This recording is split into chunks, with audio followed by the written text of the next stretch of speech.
Hi ఈ వీడియోలో మనం section 60C AP forest act 1967 గురించి తెలుసుకుందాం.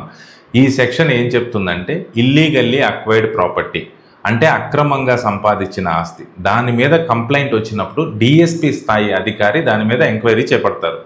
ఈయన ఎంక్వైరీ చేస్తున్న టైంలో గనక అవతల వాళ్ళు ఆ ప్రాపర్టీని అమ్మేస్తారు, లేదు దాచిపెడతారు, లేదు ఎవరికైనా గిఫ్ట్గా ఇచ్చేస్తారు అని గనక ఎంక్వైరీ ఆఫీసర్ భావిస్తే అతను దాని మీద సీజ్ ఆర్డర్స్ కానీ ఫ్రీజ్ ఆర్డర్స్ కానీ పాస్ చేయొచ్చు.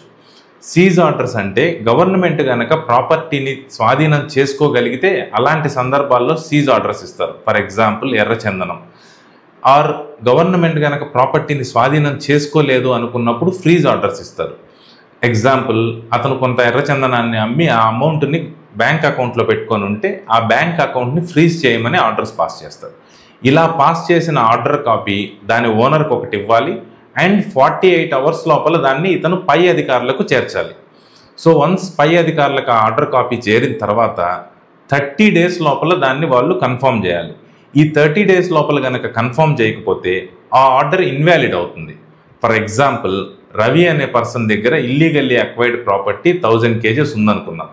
దాని గురించి ఎంక్వైరీ ఆఫీసర్ ఎంక్వైరీ చేపడుతున్న టైంలో ఎంక్వైరీ ఆఫీసర్ కనుక దాని మీద సీజ్ ఆర్డర్స్ పాస్ చేస్తే ఆ పాస్ చేసిన ఆర్డర్ కాపీ ఓనర్కి ఒకటి, పైన అధికారులకు ఒకటి 48 అవర్స్ లోపల ఇవ్వాలి.